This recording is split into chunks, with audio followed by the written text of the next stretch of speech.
Bonjour à toutes et à tous et bienvenue à ceux qui nous rejoindraient à l'instant. Nous sommes en direct depuis la paroisse San Patrizio al Colle Prenestino, paroisse de la périphérie romaine, pour participer à la messe présidée par le Saint-Père Benoît XVI en ce troisième dimanche de l'Avent.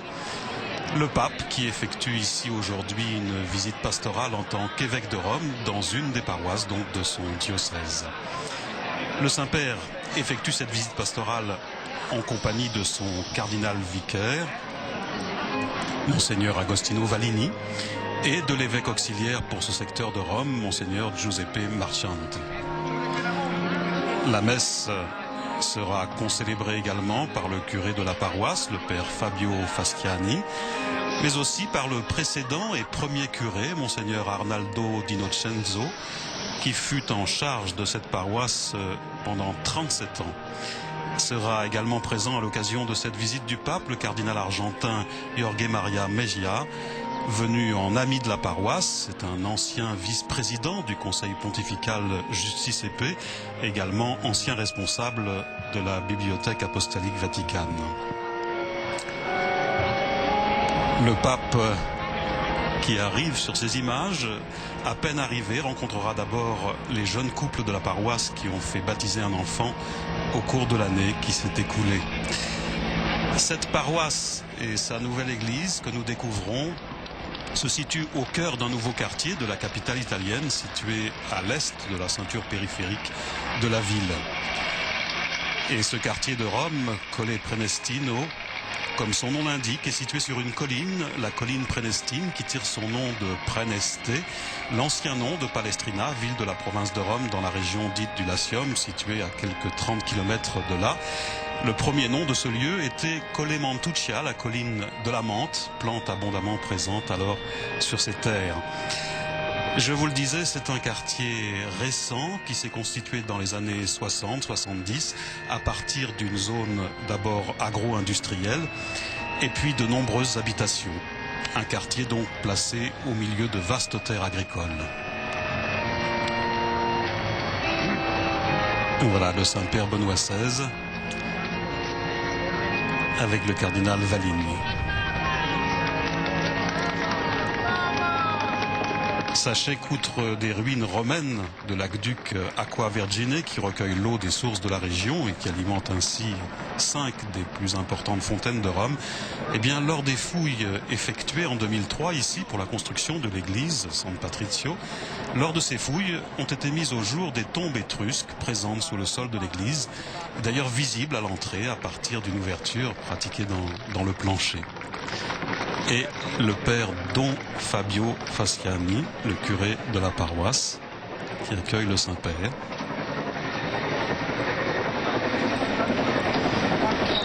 La première pierre de cette nouvelle église que nous découvrons ici a été posée en mars 2003 et le bâtiment achevé en 2007. L'église a été consacrée le 18 mars 2007 par le cardinal Camillo Ruini, cardinal vicaire de l'époque. Et puis durant 34 ans, eh bien, la messe a été célébrée dans une petite salle d'un premier bâtiment qui datait, lui, des années 70. Et bien sûr, pendant toutes ces années, la communauté paroissiale, qui n'a cessé de croître, la communauté paroissiale de Saint-Patrick, eh bien, n'a jamais cessé de désirer une véritable église.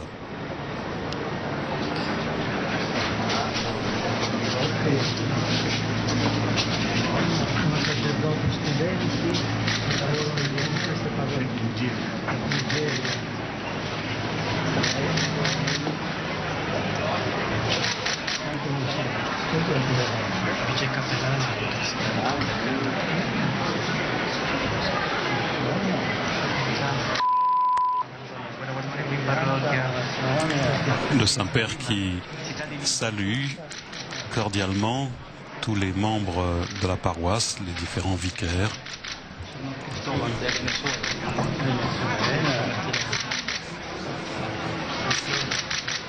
Padre Angelo Buonfortano.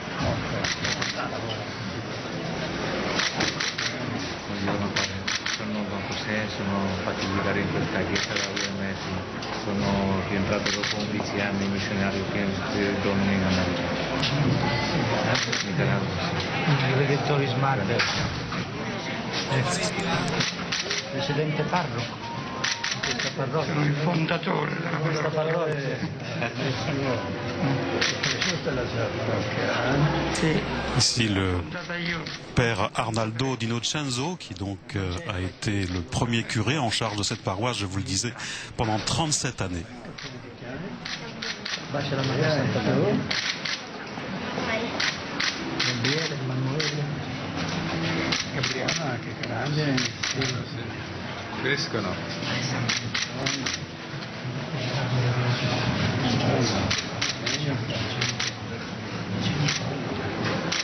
Lui, il capo ministrante, sta pensando a qualche cosa importante. Speriamo.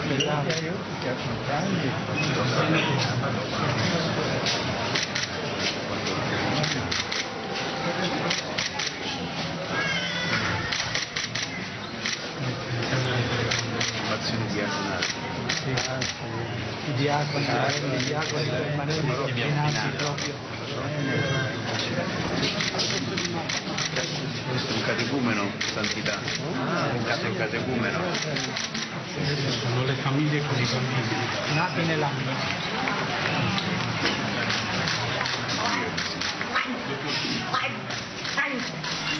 Et le Saint-Père qui salue les familles dont je vous parlais, les couples qui ont eu l'occasion de faire baptiser des enfants durant cette année écoulée.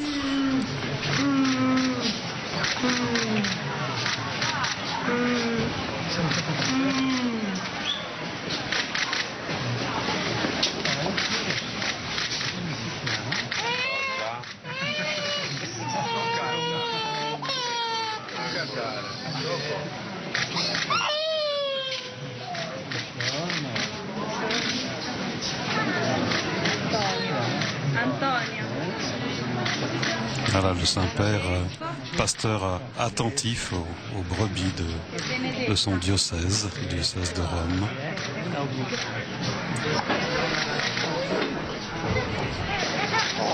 Si sono svegliati questi tre.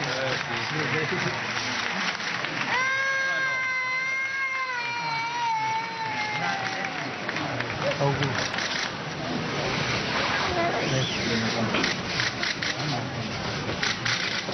Come si chiama? Luca. La mamma.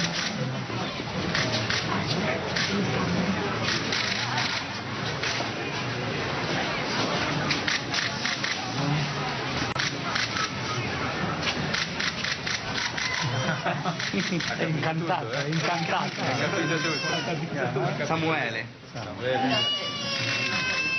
Augusto. Grazie.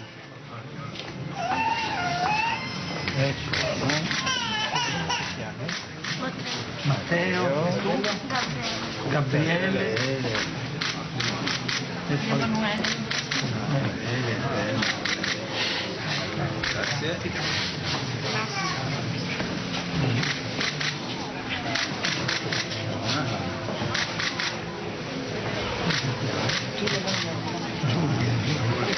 Viva Giulia, viva Giulia.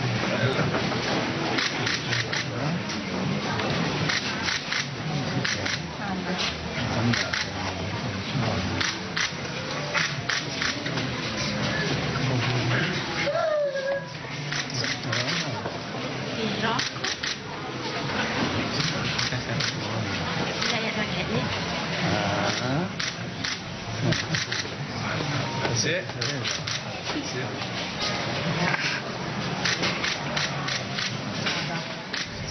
Giada.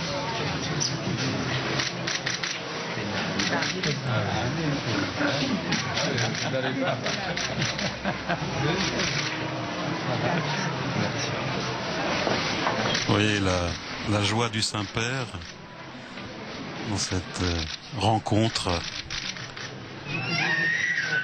avec chacun, attentif à chacun. Emilio.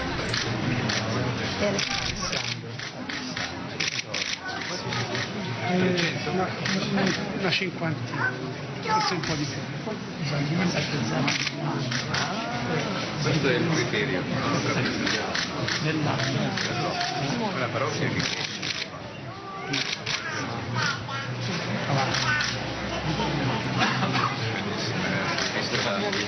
Questa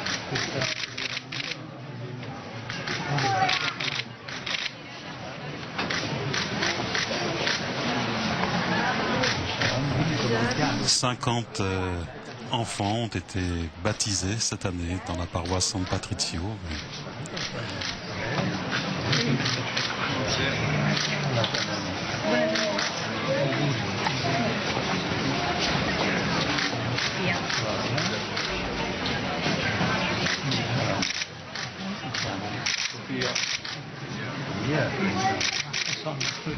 Bello, bello. Sì, quest'ora.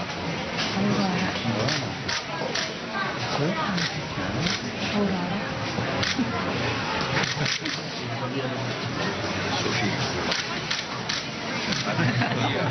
La Sofia.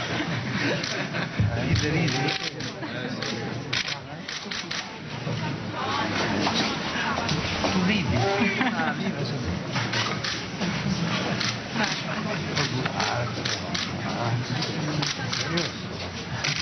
Bello, principino sulla cravatta. Sì, bello fatto con un modo perfetto. Vede che la mamma cura.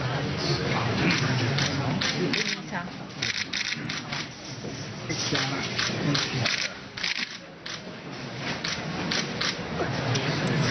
Le Saint-Père qui prend le temps de bénir chacun de ses enfants, de ses 50 enfants, avec ses couples, ses familles qui viennent à sa rencontre. Une occasion unique pour eux aussi, sans doute, de rencontrer le Saint-Père dans le lieu même de leur pratique. E poi ce n'è un in arrivo qui, Santo Padre. In arrivo.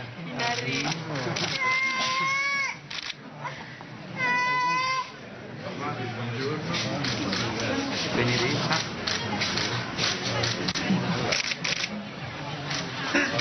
Viva Benedetto. Grazie. Giordano.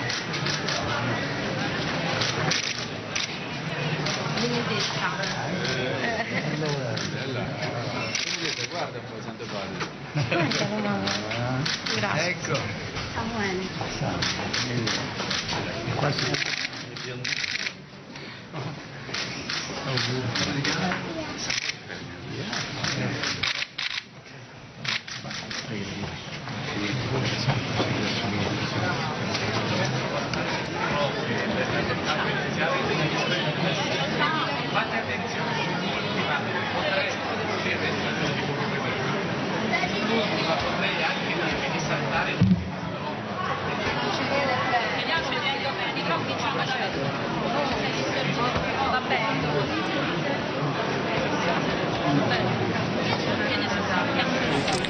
Vous l'avez vu, l'extérieur de cette nouvelle église est entièrement constitué de simples briques brunes qui donnent à la construction simplicité, pureté de ligne. De même, en ce qui concerne l'intérieur de l'édifice, vous le voyez à présent, il est d'une grande sobriété de décoration et l'église est inondée de lumière, une lumière qui pénètre partout grâce à de grandes fenêtres latérales disposées sur tout le pourtour de l'église et qui offre également une vue impressionnante, magnifique sur la campagne environnante.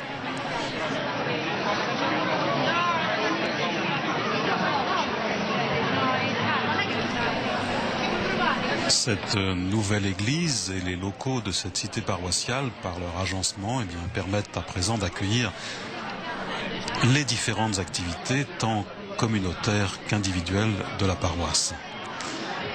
La paroisse est le seul point de repère réel de ce quartier, confie Don Fabio Fastiani, 42 ans, curé depuis 2009 ici, car il n'y a pas d'autres structures dans ce quartier ou services C'est en effet seulement en 2011 qu'a été aménagé un parc, un espace vert à proximité de l'église. Et si les enfants du quartier viennent ici pour se rencontrer, explique Don Fabio, eh bien beaucoup suivent également le catéchisme de préparation à la première communion, à la confirmation. Et toujours dans les activités pastorales pour les jeunes, il y a aussi bien sûr l'aumônerie pour les étudiants.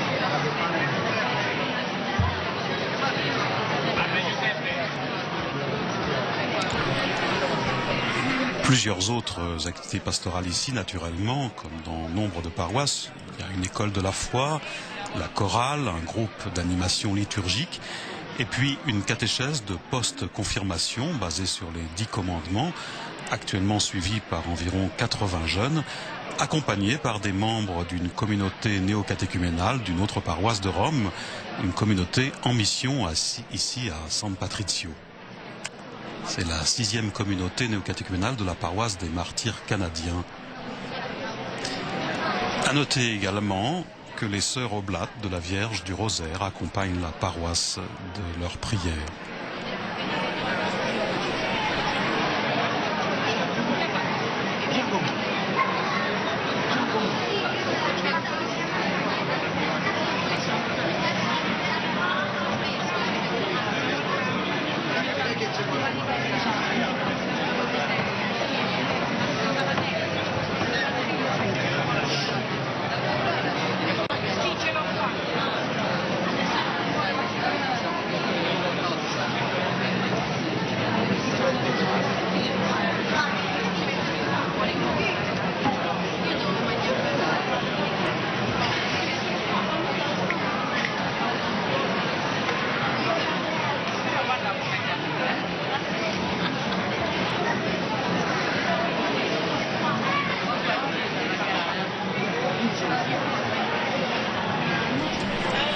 Depuis les années 60, nombre de personnes sont donc venues s'installer dans cette périphérie de Rome, en provenance de diverses régions d'Italie, à la recherche d'un travail et d'un lieu pour s'établir, construire une habitation, un foyer.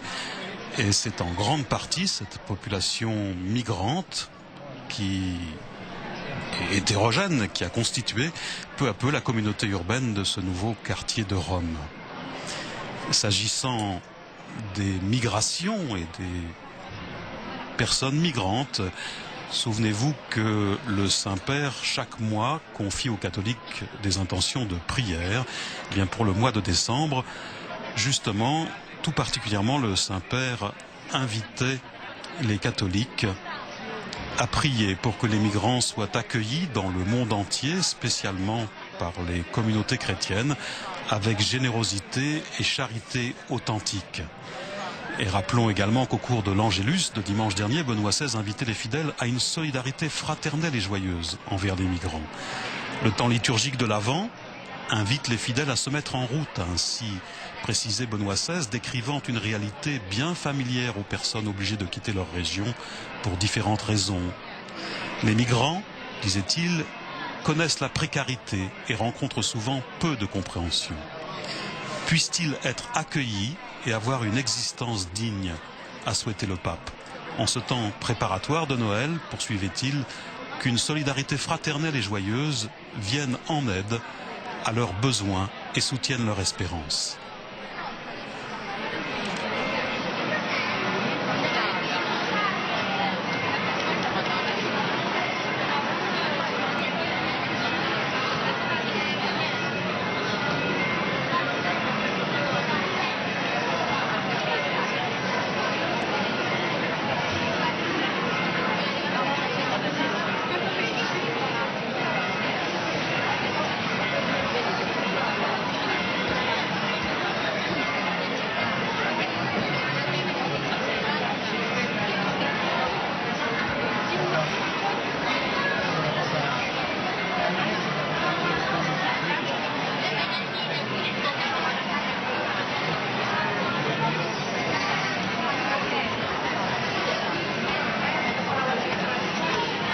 Je vous le disais, ici une population hétérogène. Et concernant d'ailleurs le brassage ethnique et culturel, rappelons ce que disait le pape dans sa catéchèse lors de l'audience de mercredi dernier.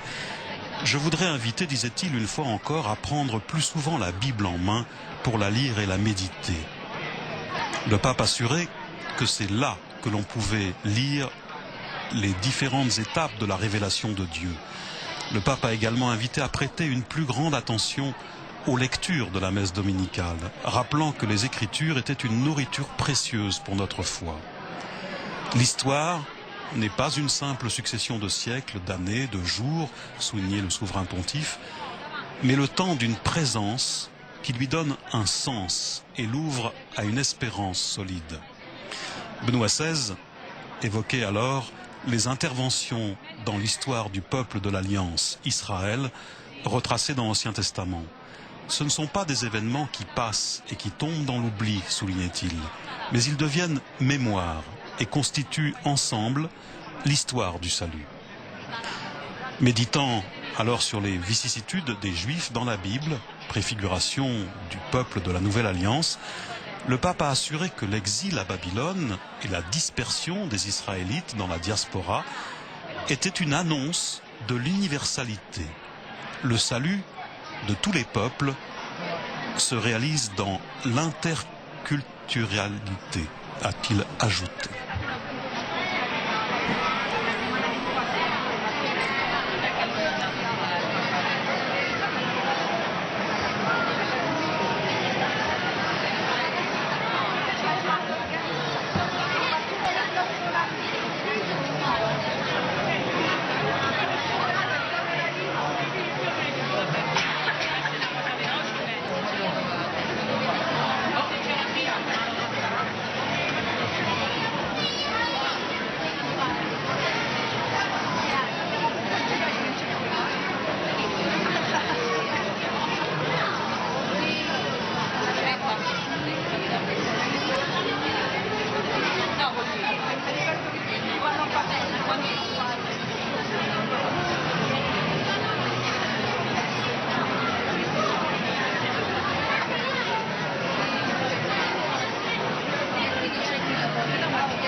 La paroisse San Patrizio compte, je vous le disais, de très nombreuses familles. Vous pouvez les découvrir d'ailleurs sur vos images.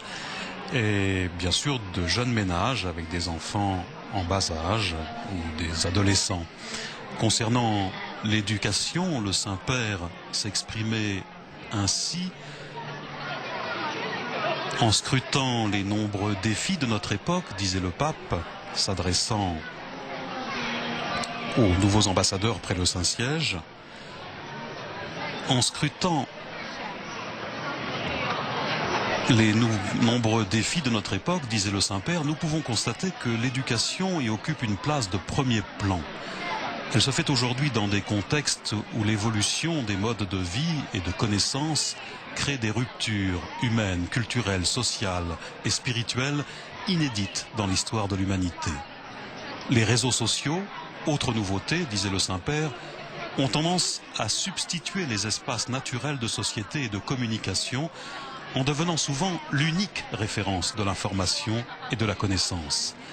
La famille et l'école ne semblent plus être le terreau fertile premier et naturel où les jeunes générations puisent la sève nourricière de leur existence.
Soulignons bien sûr que cette paroisse, placée sous le patronage de Saint Patrick, est tout naturellement jumelée avec l'église d'Irlande. Un évêque irlandais était d'ailleurs présent parmi les concélébrants lors de la célébration de la dédicace de la nouvelle église en mars 2007.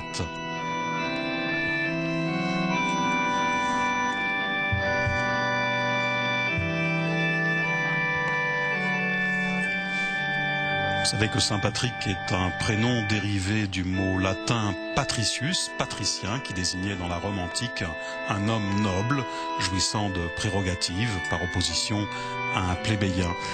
Et pour les catholiques, Saint Patrick est le saint patron donc, de l'Irlande, mais également des ingénieurs.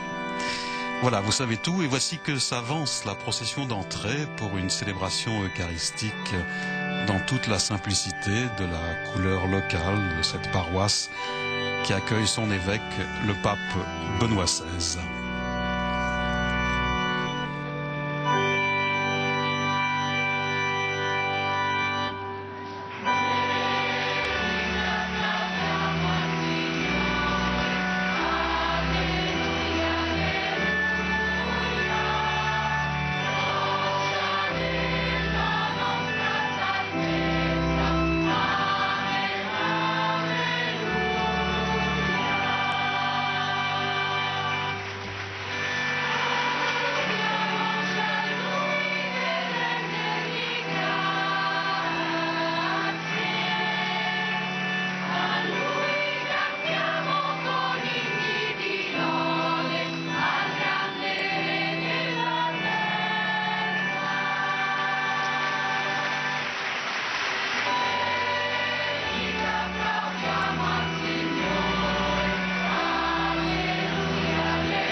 Saint-Père, au nom de la communauté paroissiale de Saint-Patrizio, des prêtres collaborateurs et à mon nom personnel, je vous adresse la bienvenue.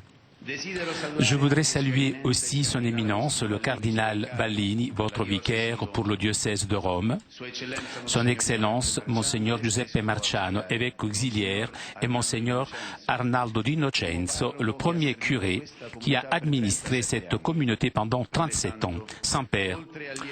En plus de l'heureux souvenir du 50e anniversaire de l'ouverture du Concile et les 20 ans de la publication du catéchisme de l'Église catholique, votre présence parmi nous se rencontre avec une période qui n'est pas facile de notre histoire, de notre politique, de notre économie. Monte aussi de nos cœurs aujourd'hui la même question que les foules, les publicains et les soldats adressèrent à Jean le Baptiste. Que devons-nous faire? Des idoles fausses mettent en danger l'homme, qui voudrait mettre à la place le vrai Dieu, qui divisent, détruisent. Certainement, il ne manque pas ceux qui sont tombés dans le piège de ces mythes et qui se sont éloignés du Christ et de l'Église. Nous savons que nous sommes tous en danger. En tant que croyants, nous vivons l'espérance de celui qui vient, qui naît dans nos cœurs, dans nos familles, dans notre communauté. Le Fils de Dieu nous aide, nous soutient et renouvelle toutes les choses en lui. C'est lui qui, en révélant notre identité et notre vocation, nous rend capables de vivre en tant que fils et en tant que fils de Dieu et frère de notre prochain. C'est l'Église qui, avec la parole et sacrement, génère les fils de Dieu et pour cela ne peut pas ne pas partager avec tous les hommes des joies, les espérances, les tristesses et les angoisses. Aujourd'hui aussi, dans nos époques si difficiles, beaucoup sont ceux qui s'adressent à notre paroisse pour avoir des mots d'encouragement, d'espérance, de consolation et souvent d'aide concrète.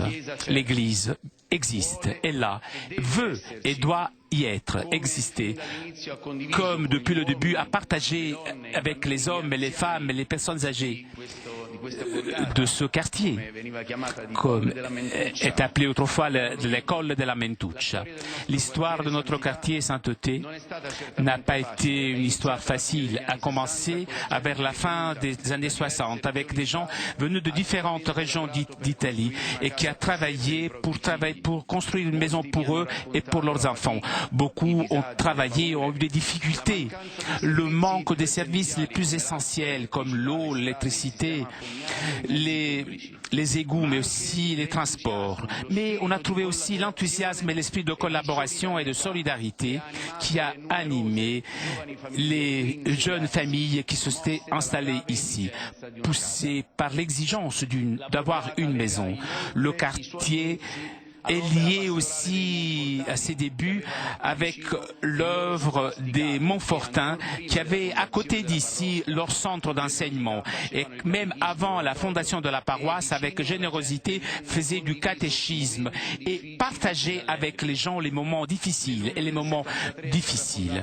En juillet 73 a été fondée la paroisse de Saint-Patrice qui avait été confiée au jeune père Arnaldo. C'était les temps du renouveau et de la saison post-conciliaire. La société change et les gens n'avaient pas toujours compris où l'Église allait. Pour beaucoup, semblait que le nouveau devait remplacer tout ce qu'alors avait été fait ou dans quoi on avait cru. L'intention est celle seulement de vivre l'Évangile.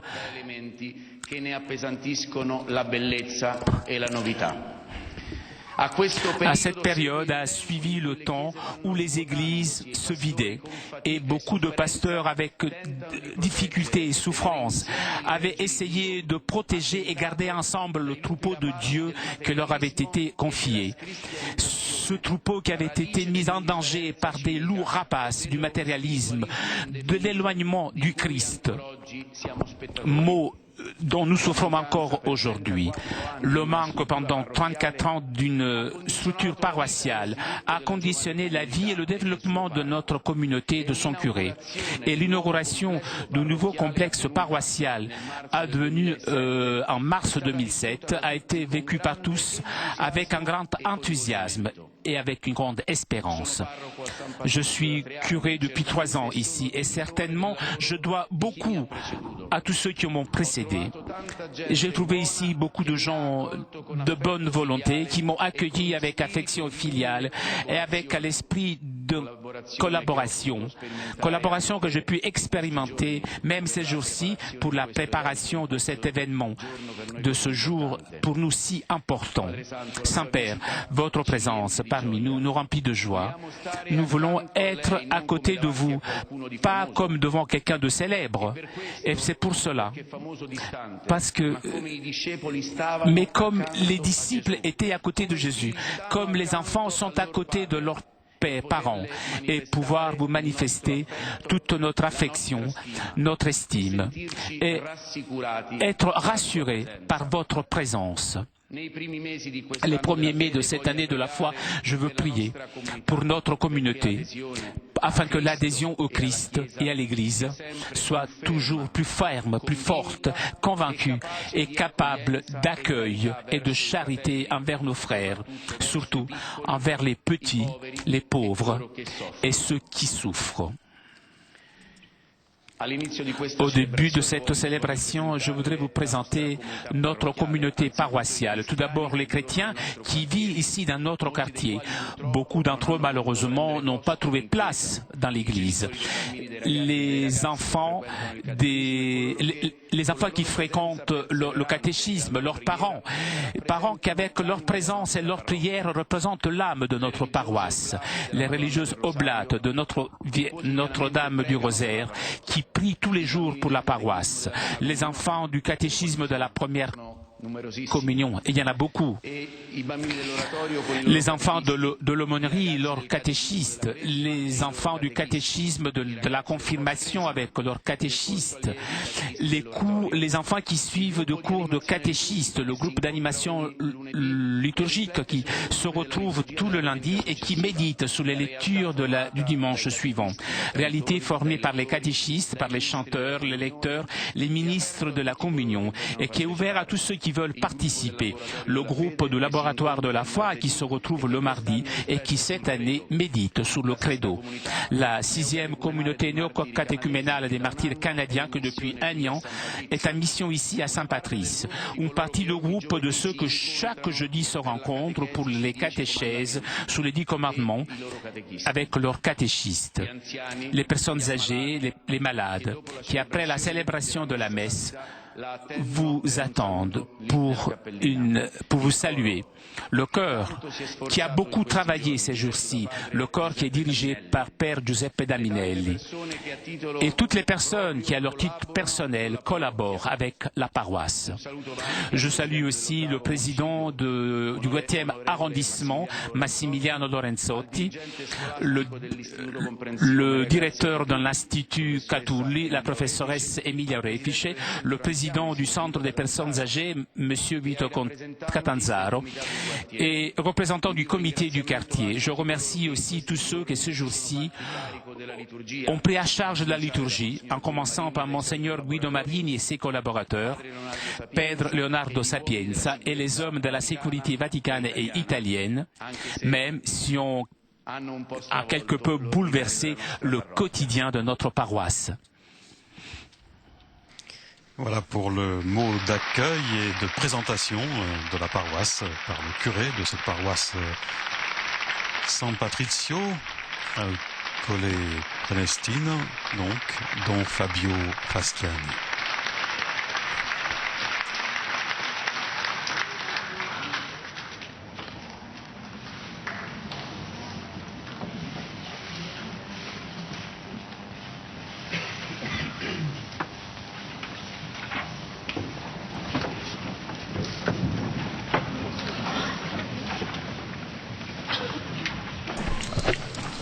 Et nous entrons maintenant dans la liturgie proprement dite.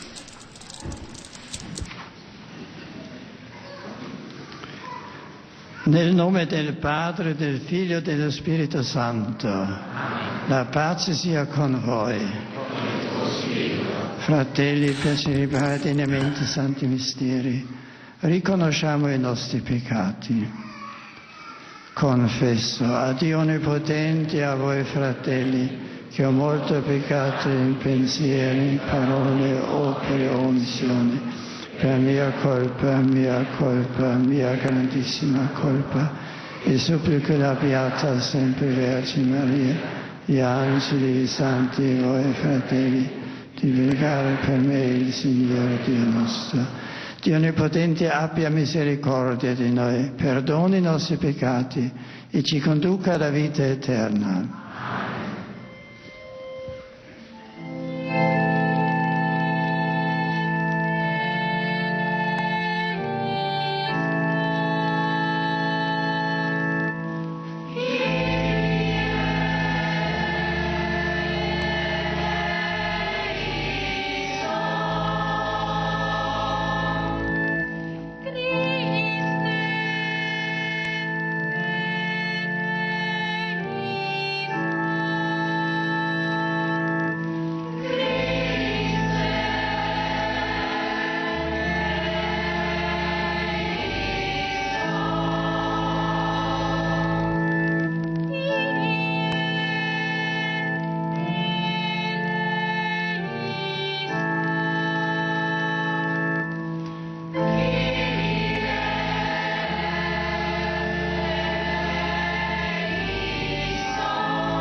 Preghiamo.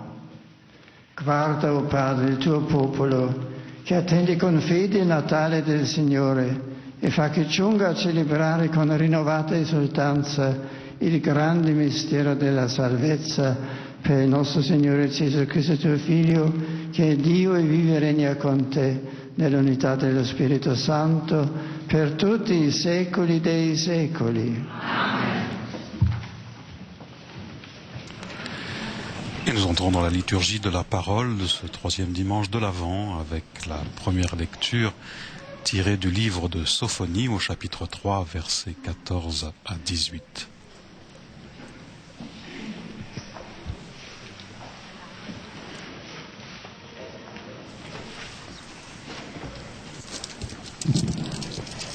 Dal libro del profeta Sofonia. Du livre de Sophonie. Rallegrati, figlia di Sion. Pousse des cris de joie, fille de Sion. Éclate en ovation, Israël. Réjouis-toi, tressaille d'allégresse, fille de Jérusalem. Le Seigneur a écarté tes accusateurs. Il a fait rebrousser chemin à ton ennemi. Le roi d'Israël, le Seigneur, est en toi. Tu n'as plus à craindre le malheur. Ce jour-là, on dira à Jérusalem, ne crains pas, Sion. Ne laisse pas tes mains défaillir. Le Seigneur, ton Dieu, est en toi. C'est lui le héros qui apporte le salut. Il aura en toi sa joie et son allégresse. Il te renouvellera par son amour. Il dansera pour toi avec des cris de joie, comme au jour de fête.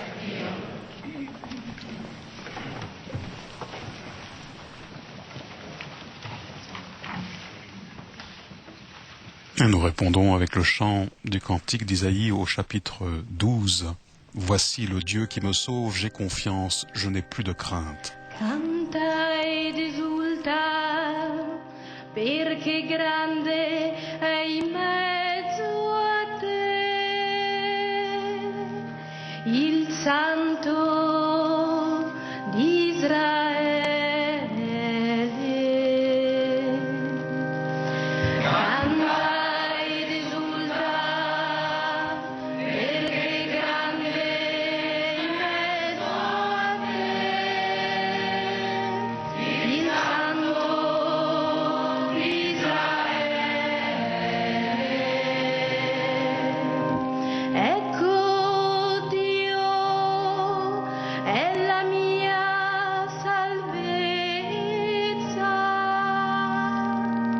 Io avrò fiducia, non avrò timore,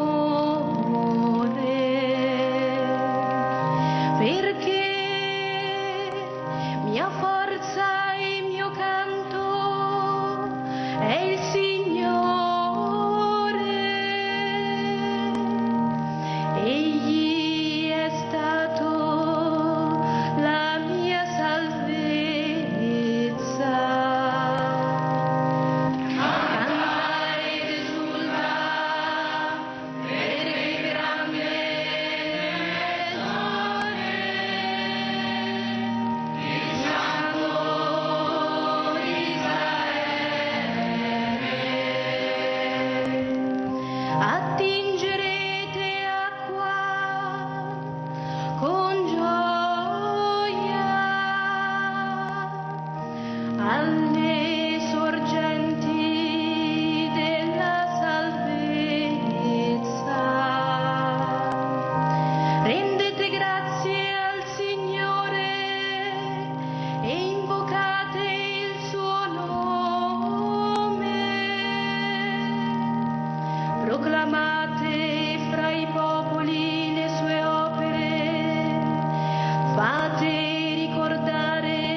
e conosca tutta la terra.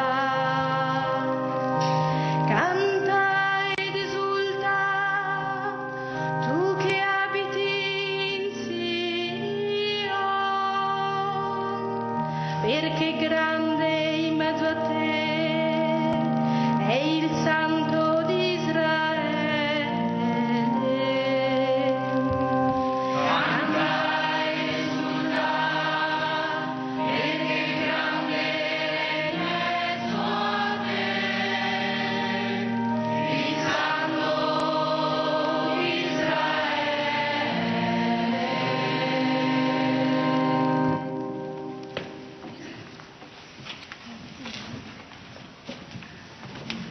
La seconde lecture est tirée de l'épître de Saint Paul apôtre aux Philippiens, au chapitre 4, versets 4 à 7.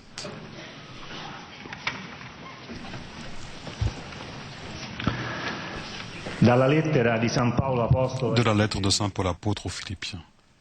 Fratelli, Frères, sempre lieti nel soyez Signore. toujours dans la joie du Seigneur. Siate lieti. Laissez-moi vous le redire, soyez dans la joie. Que votre sérénité soit connue de tous les hommes. Le Seigneur est proche. Ne soyez inquiets de rien, mais en toutes circonstances, dans l'action de grâce, priez et suppliez pour faire connaître à Dieu vos demandes. Et la paix de Dieu, qui dépasse tout ce qu'on peut imaginer, gardera votre cœur et votre intelligence dans le Christ Jésus.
Il Signore sia con voi. E con il tuo spirito.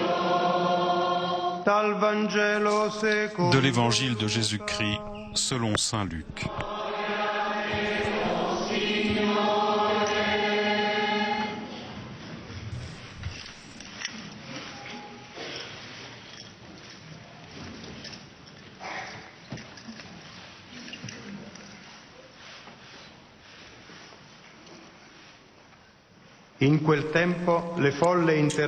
En ce temps-là, les foules qui venaient se faire baptiser par Jean lui demandaient « Que devons-nous faire ?» Jean leur répondait « Celui qui a 2 vêtements, qu'il partage avec celui qui n'en a pas, et celui qui a de quoi manger, qu'il fasse de même. » Des publicains, collecteurs d'impôts, vinrent aussi se faire baptiser et lui dirent « Maître, que devons-nous faire ?» Il leur répondit « N'exigez rien de plus que ce qui vous est fixé. » À leur tour, des soldats lui demandaient « Et nous, que devons-nous faire ?» Il leur répondit « Ne faites ni violence ni tort à personne, et contentez-vous de votre solde. » Or le peuple était en attente, et tous se demandaient en eux-mêmes si Jean n'était pas le Messie. Jean s'adressa alors à tous. Moi, je vous baptise avec de l'eau, mais il vient celui qui est plus puissant que moi. Je ne suis pas digne de défaire la courroie de ses sandales. Lui vous baptisera dans l'Esprit Saint et dans le feu. Il tient à la main la pelle à vanner pour nettoyer son aire à battre le blé, et il amassera le grain dans son grenier. Quant à la paille, il la brûlera dans un feu qui ne s'éteint pas. Par ses exhortations, et bien d'autres encore, il annonçait au peuple la bonne nouvelle. Parola del Signore.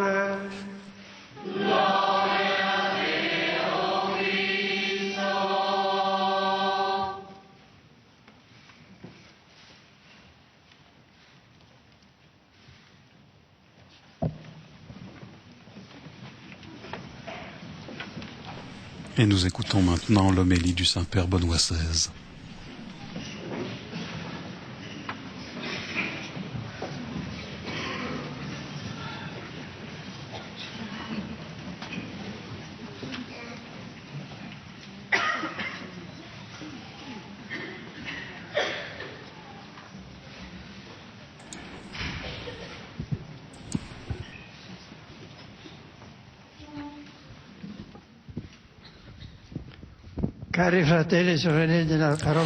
Chers frères et sœurs de la paroisse de San Patrizio, je suis très heureux d'être parmi vous aujourd'hui et de célébrer avec vous et pour vous la Sainte Eucharistie.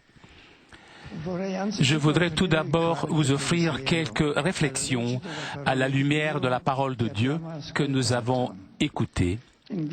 Dans ce troisième dimanche de l'Avent, appelé dimanche Gaudete, la liturgie nous invite à la joie. L'Avent est temps d'engagement et de conversion pour préparer la venue du Seigneur, mais l'Église aujourd'hui nous fait goûter d'avance la joie de Noël désormais proche.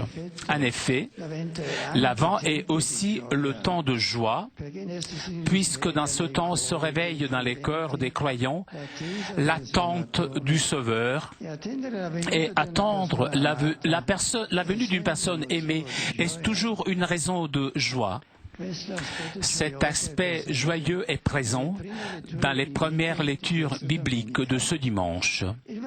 L'Évangile correspond à l'autre dimension caractéristique de l'Avent, la conversion, en vue de la manifestation du Sauveur annoncée par Jean le Baptiste. La première lecture que nous avons entendue, c'est une invitation à la joie. Le texte commence par l'expression « Réjouis-tu, fille de Sion, exulte et acclame de tout ton cœur, fille de Jérusalem », qui est semblable à celle de l'annonce de l'ange à Marie « Réjouis-toi, pleine de grâce ». La raison essentielle pour laquelle la fille de Sion peut s'exulter est exprimée dans l'affirmation que nous venons d'écouter. Le Seigneur est en toi, littéralement, est dans ton ventre, avec une référence avec l'alliance de Dieu, placée toujours au milieu du peuple d'Israël. Le prophète veut nous dire qu'il n'y a plus aucune raison de manque de confiance, de découragement. Quelle que soit la situation que l'on doit affronter, puisque nous sommes certains de la présence du Seigneur, que cette présence suffit à elle seule à rassurer et à réjouir le cœur. Le prophète Sophonie, nous avons lu un passage, fait comprendre que cette joie est réciproque. Nous sommes invités à nous réjouir, mais le Seigneur aussi se réjouit pour sa relation avec nous. En effet, le prophète écrit « Se réjouira pour toi, il te renouvellera avec son amour, exultera pour toi avec des cris de joie. » La joie qui est promise dans ce texte prophétique trouve son accomplissement dans le Christ, qui est dans le ventre de Marie, la fille de Sion, et qui place donc sa demeure parmi nous. Lui, en effet, venant d'un monde, il nous donne sa joie, comme lui-même a confié à ses disciples. Je vous ai dit ces choses afin que ma joie soit en vous et votre joie soit pleine. Jésus donne aux hommes le salut, une nouvelle relation avec Dieu qui a vaincu le mal et la mort et qui donne la véritable joie pour cette présence du Seigneur qui vient illuminer notre chemin, qui souvent est difficile et opprimé par l'égoïsme et les ténèbres. Et nous pouvons réfléchir, nous sommes conscients de ce fait, de la présence du Seigneur parmi nous. Ce n'est pas un Dieu lointain, mais c'est un Dieu avec nous, parmi nous, qui est avec nous. Donc, dans la Sainte Eucharistie, il est dans l'Église et nous devons être porteurs aussi, nous aussi, de cette présence de Dieu. Et donc, Dieu se réjouit pour nous. Et nous, Dieu, il est là, Dieu est bon, Dieu est proche. Dans la deuxième lecture que nous avons entendue, Saint Paul invite les chrétiens de Philippe à se réjouir dans le Seigneur. Nous pouvons nous réjouir. Et pourquoi devons-nous nous réjouir? La réponse, puisque le Seigneur est proche. D'ici quelques jours, nous célébrerons Noël, la fête de la venue de Dieu, qui s'est fêté enfant, est devenu notre frère, pour être avec nous et partager avec nous notre condition humaine. Nous devons nous réjouir pour sa proximité, pour sa présence, essayer de comprendre toujours plus ce qu'est réellement, il est proche. Et donc, nous pouvons être pénétrés par la réalité de la bonté de Dieu et la joie que le Christ est avec nous. Saint Paul dit dans une autre lettre que rien ne peut nous séparer de l'amour de Dieu qui s'est manifesté dans le Christ. Seulement le péché nous éloigne de lui. Mais c'est un facteur de séparation que nous-mêmes nous introduisons dans notre rapport avec le Seigneur. Cependant, même lorsque nous nous éloignons, le Seigneur nous aime et continue à être proche de nous avec sa miséricorde, avec sa disponibilité à nous pardonner et à nous recueillir dans son amour. Donc, Saint Paul continue, nous ne devons jamais souffrir, être inquiets. Nous pouvons toujours dire au Seigneur nos souffrances, nos nécessités, nos inquiétudes, avec des prières et des supplications. C'est une grande raison de joie, savoir qu'il est toujours possible de prier le Seigneur et que le Seigneur nous écoute, que Dieu n'est pas éloigné, il nous écoute réellement, il nous connaît. Et savoir qu'il ne repousse pas nos prières, même s'il ne répond pas toujours comme nous aimerions. L'apôtre ajoute avec un remerciement prier. La joie que le Seigneur nous donne doit trouver en nous l'amour, un amour reconnaissant. En effet, la joie pleine, lorsque nous reconnaissons sa miséricorde, lorsque nous devenons attentifs par les signes de sa bonté, réellement, nous pouvons percevoir que cette bonté de Dieu est avec nous.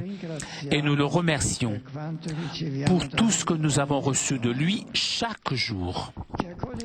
Et celui qui accueille les dons de Dieu ne trouve jamais la véritable joie. Celui qui profite de l'occasion des dons reçus de Dieu pour l'aimer avec gratitude et pour communiquer aux autres son amour, voilà le cœur vraiment plein de joie. Rappelle, nous ne devons jamais l'oublier. Après les 2 lectures, venons maintenant à l'Évangile. L'Évangile d'aujourd'hui nous dit que pour accueillir le Seigneur qui vient, nous devons nous préparer en regardant à notre conduite, à notre vie. Parmi les différentes personnes qui lui demandent que devons-nous faire pour être prêts à la venue du Messie, Jean le Baptiste répond que Dieu ne demande rien d'extraordinaire, mais que chacun vive selon des critères de solidarité et de justice. Sans ces critères, on ne peut pas bien se préparer à la rencontre avec le Seigneur. Donc nous demandons nous aussi au Seigneur qu'est-ce qu'il attend de nous. Et nous commençons à comprendre qu'il ne demande pas des choses extraordinaires, mais vivre la vie de tous les jours avec justice et bonté. Et finalement, Jean le Baptiste nous dit que nous devons suivre avec fidélité et courage.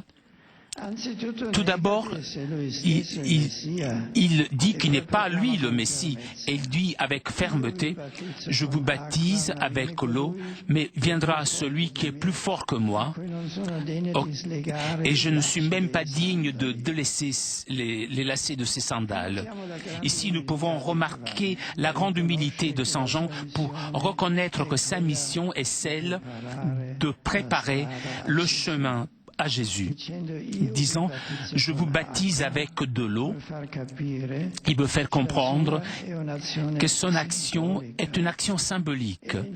Lui, en effet, ne peut pas éliminer et pardonner les péchés. En baptisant avec de l'eau, il peut seulement dire qu'il faut changer notre vie. En même temps, Jean, il annonce la venue de celui qui est plus fort, qui baptisera dans le Saint-Esprit avec du feu. Et comme nous avons entendu, ce grand prophète utilise des images fortes pour inviter à la conversion. Mais il ne le fait pas dans le but de faire peur, mais plutôt il le fait pour nous pousser à bien accueillir l'amour de Dieu, qui seulement peut purifier vraiment la vie.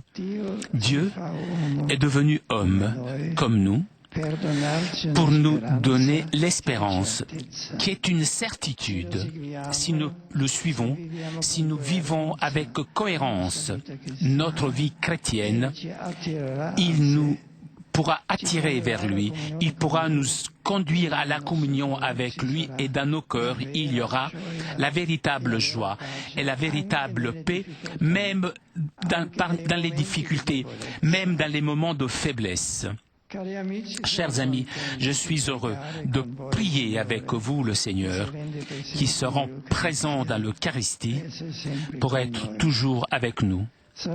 Je salue cordialement le cardinal vicaire, l'évêque auxiliaire, votre curé, Don Fabio Fasciani, et je le remercie pour ces mots dans lesquels il m'a décrit la situation de votre paroisse, sa richesse spirituelle. Et je salue aussi tous les prêtres présents.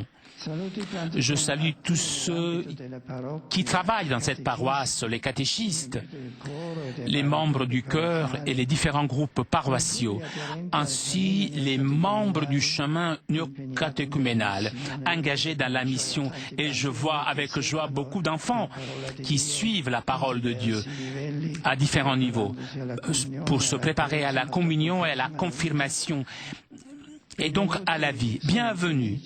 Je suis heureux de voir que c'est une église vivante, vive. Et je salue aussi Oblate de la Notre Vierge du Rosaire, présent dans le territoire de cette paroisse. Et je salue tous les habitants de ce quartier, et tout particulièrement les personnes âgées, les malades, les personnes qui souffrent et qui se trouvent en difficulté. Pour tous et pour chacun, je prie dans cette sainte messe. Votre paroisse qui s'est formée dans cette colline au début des années 60 et la moitié des années 80, après les difficultés du début, dues au manque de structures et de services, a maintenant une nouvelle église, inauguré en 2007 après une longue attente. Cet édifice sacré est donc un espace privilégié pour grandir dans la connaissance et dans l'amour de celui qui, dans quelques jours, nous accueillerons pour Noël, comme le Rédempteur du monde et notre Sauveur.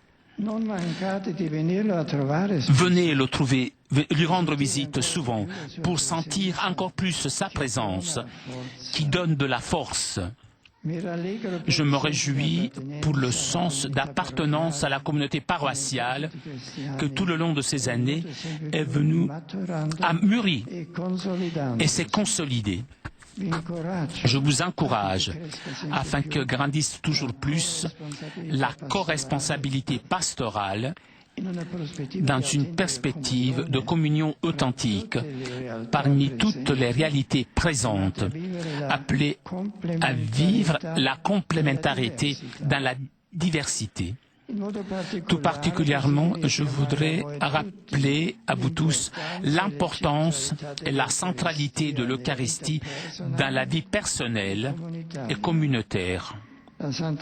La Sainte Messe doit être au centre de votre dimanche, qui doit être redécouverte et vécue comme le jour de Dieu et de la communauté, jour où louer, célébrer celui qui est mort et ressuscité pour notre salut et nous demande de vivre ensemble dans la joie d'une communauté ouverte et prête à accueillir toute personne seule ou en difficulté.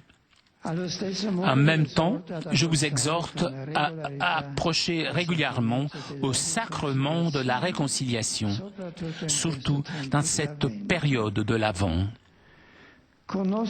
Je sais tout ce que vous faites dans la préparation des adolescents, des jeunes, au sacrement de la vie chrétienne. L'année de la foi que nous sommes en train de vivre doit devenir une occasion pour faire grandir et consolider l'expérience de la catéchèse de façon à permettre à tout le quartier de connaître et d'approfondir le credo de l'Église et à rencontrer le Seigneur comme une personne vive. J'adresse une pensée aux familles, avec le vœu qu'elles puissent pleinement réaliser leur vocation à l'amour, avec générosité et persévérance. Et un mot d'affection et d'amitié. Je voudrais adresser à tous les jeunes, les adolescents, vous qui m'écoutez, et à vos amis qui vivent dans cette paroisse. Soyez les protagonistes de la nouvelle évangélisation, en mettant vos énergies toutes fraîches, votre enthousiasme et vos capacités au service de Dieu et des autres dans la communauté.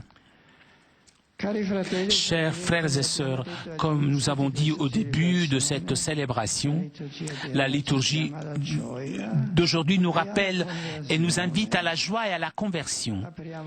Ouvrons notre esprit à cette invitation. Courons, allons à la rencontre du Seigneur qui vient, en invoquant et en imitant Saint Patrice, grand évangélisateur, et la Vierge Marie, qui a attendu et préparé en silence et en prière la naissance du Rédempteur. Amen.